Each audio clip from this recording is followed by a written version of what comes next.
மாணவக்கம் சூடு சொன்னேன். இது எல்லாத்தையும் ஒட்டுமொத்தமாக குத்தகை எடுத்துக் கொண்டு வைத்திருக்கக்கூடிய நமது அன்பு தம்பி ஆரோக்கிய நிலவல் இடுமாவனம் கார்த்திக் அவர்கள் ஒரு அருமையான ஸ்டேட்மெண்ட் சொல்லியிருக்காப்ல. எப்படி சரியா வரும், பேஸ் பண்றது எப்படி சரி வரும், இவன் வாழ்க்கை எப்படி சரியா வரும் அப்படின்னு கேட்டது. இவன் வாழ்க்கைக்கு எப்படி சரியா வரும்னு கேட்டாரா?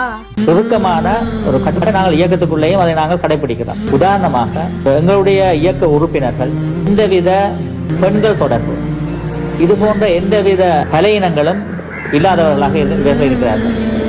இது ஒரு பொண்ணோட வாழ்க்கை பிரச்சனைங்கிற மனசுல வச்சுட்டு நீ பேசு. நான் Facebookல போட்டது பிரச்சனை ஆயிடுச்சு, நான் மன்னிப்பு கேக்குறேன். இதுக்கு மேல என்ன பண்ண சொல்றேன்? நான் என்ன சொல்றேன்? சொல்ல போனால் மது அருந்துவது, புகைத்தல், புகைப்பிடிப்பது இந்த மாதிரி குறுக்கி கமெண்ட் இல்லாதவர்களாக இருக்கிறார்கள். என்னடா அசிங்கப்படுத்துற அப்படி